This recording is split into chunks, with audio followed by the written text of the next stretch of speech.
जय हिंद दोस्तों, नमस्कार, सत श्री अकाल। उम्मीद है कि आप सब लोग ठीक होंगे। आज का जो वीडियो रिकॉर्ड करने का जो टॉपिक है, मालदीव में हिंदू विरोधी कितनी संस्थाएं और मालदीव में जो अपनी इंडियन आर्मी है, उनको भगाने की गई वो चल रही है प्रक्रिया। और मालदीव में कितने अपने इंडियन समर्थक हैं। बिना बकवास वीडियो करते हैं स्टार्ट दोस्तों।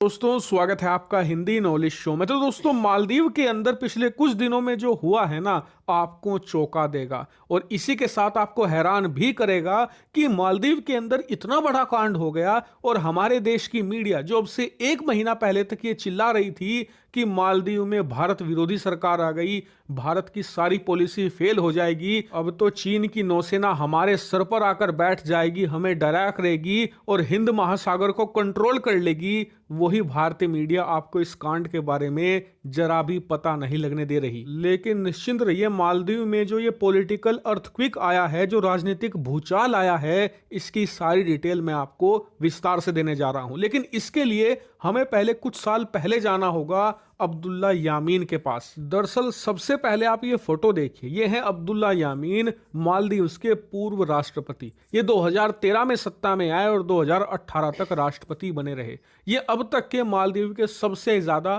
प्रो चाइनीज राष्ट्रपति माने जाते हैं। यानी कि ऐसा मान लीजिए कि चीन ने बीजिंग से एक आदमी भेजा है और वो मालदीव में आकर राष्ट्रपति बन गया है। इतने ज्यादा चीन के कट्टर समर्थक रहे हैं। लेकिन 2018 में इनकी सरकार गई और इन्हें करप्शन के चार्जेस में जेल में भेजा गया। तब से ये जेल में ही थे। और जेल में जाने का मतलब मालदीव के अंदर ये होता है कि आप दोबारा राष्ट्रपति नहीं बन सकते। और इसीलिए अब्दुल्ला यामीन को कुछ स्पेशल करना था और वो स्पेशल होना था 2023 के इलेक्शन से पहले पहले, और ये इन्होंने जेल से ही किया। दरअसल जो इनकी पार्टी है जिसका नाम है पीपल नेशनल कांग्रेस, इस पार्टी से ही इन्होंने एक नेता को निकाला जो इनका बहुत ही ज्यादा लॉयलिस्ट था, यानी कि इनका बहुत करीबी था और इनकी वजह से ही वो राजनीति में आया भी था। उसका नाम था मोहम्मद मोइजू। अब हुआ ये कि अब से कुछ साल पहले अब्दुल्ला यामीन ने जेल में ही मिलने बुलाया मोहम्मद मोइजू को और इन्हें बुलाकर कहा कि तुम्हें आने वाला राष्ट्रपति चुनाव लड़ना होगा और राष्ट्रपति बनके तुम्हें दो काम करने हैं। पहला ये कि मुझे जेल से बाहर निकालो और दूसरा ये कि जो हमारा संविधान है, यानी कि मालदीव का जो कॉन्स्टिट्यूशन है, उसे बदल दो और कुछ हद तक भारत जैसा बना दो। मतलब अभी इनके यहाँ पर क्या जो मालदीव के राष्ट्रपति होता लोगों को हिंदुस्तान का संविधान पसंद है, तभी तो ये लोग ऐसा करवा रहे हैं। तो स्टार्ट करते हैं वीडियो को फिर से। क्या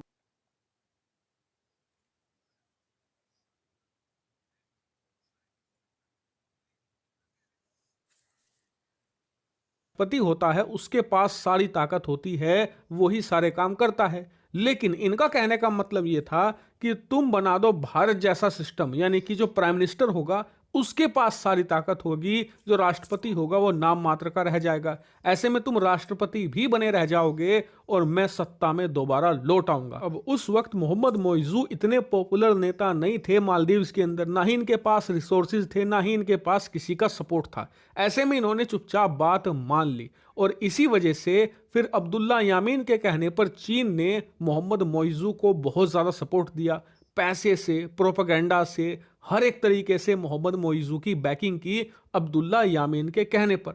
अब हुआ यह कि इस साल के इलेक्शन में जो अब से कुछ ही समय पहले हुए हैं, उसमें मोहम्मद मोइजू चुनाव जीत गए और राष्ट्रपति का पद उन्हें मिल गया। और उन्होंने सबसे पहला क्या काम किया, जो अब्दुल्ला यामीन ने कई साल पहले कहा था कि मुझे जेल से निकालो, इन्होंने सबसे पहला काम ही यही किया कि अब्दुल्ला यामीन को जेल से निकालकर इनके घर में हाउस अरेस्ट करवा दिया, ताकि ये घर पर आराम से रह सकें, अपना काम भी करते रहें और जेल की सजा भी धीरे धीरे खत्म हो जाए। लेकिन अब्दुल्ला यामीन इससे खुश नहीं थे। उन्हें लगता था कि राष्ट्रपति पद की पावर का इस्तेमाल करते हुए मोहम्मद मोइजू उनकी सजा माफ कर देंगे। लेकिन मोइजू के दिमाग में कोई और ही प्लान था। उन्होंने पूरी की पूरी जो पीपल नेशनल कांग्रेस पार्टी है उसे इस वक्त टेक ओवर कर लिया है। जो भी उसकी टॉप लीडरशिप की पोजीशन है वहां पर अब्दुल्ला यामीन के व्यक्तियों को हटा दिया है, अपने जो लॉयलिस्ट हैं उन्हें बिठा दिया है। और जो मोहम्मद मोइजू को कहा था अब्दुल्ला यामीन ने कि तुम राष्ट्रपति के पद से सारी ताकत निकालकर प्राइम मिनिस्टर को दे देना, वो भी करने से मना कर दिया है और कहा है कि जो एक करंट सिस्टम है, यही चलता रहेगा, सारी पावर पार्टी की भी, और फिर जो प्रेसिडेंशियल पावर है मैं ही होल्ड करूंगा। बस फिर क्या था, उसके कुछ ही समय के बाद अब्दुल्ला यामीन ने हाउस अरेस्ट से ही ऐलान किया है कि वो पीपल नेशनल कांग्रेस छोड़ रहे हैं और अपनी खुद की एक पार्टी बनाएंगे पीपीएन नाम से। और इस पार्टी को इन्होंने लॉन्च कर दिया है, यानी कि जो भारत विरोधी और चीन समर्थक धड़ा था मालदीव का, जो कि अब से कुछ ही हफ्ते पहले सत्ता में आया था, वो कुछ दिन भी नहीं टिका और दो हिस्सों में बंट चुका है। वहीं जो मालदीव में नई सरकार बनी है मोहम्मद मोइजू की, उनके पास 1 साल का वक्त है कि वो कुछ भी करके ज्यादा से ज्यादा समर्थन जुटा ले पार्लियामेंट के अंदर, क्योंकि 1 साल के अंदर वहां पर पार्लियामेंट के चुनाव होंगे जहां पर इन्हें अपना बहुमत साबित करना होगा। और बताया जा रहा है कि जो अब्दुल्ला यामीन है वो पुराने और मंझे हुए नेता हैं और पूर्व राष्ट्रपति भी रह चुके हैं। ऐसे में आगामी पार्लियामेंट चुनाव में वो मोहम्मद मोइजू के भयंकर वोट काट सकते हैं। साथ ही उनके पुराने नेताओं में भी पकड़ है, वो इन्हें बहुमत साबित करने से भी रोक सकते हैं। यानी कि वर्तमान राष्ट्रपति मोहम्मद मोइजू 1 साल के अंदर अंदर ही अपना राष्ट्रपति का पद खो सकते हैं। ये बहुत बड़ी पॉसिबिलिटी बन गई है। और जो पूरा माहौल बना हुआ था भारत विरोधी, अब वो सिर्फ एक पॉलिटिकल बैटल बन के रह गया है मालदीव में।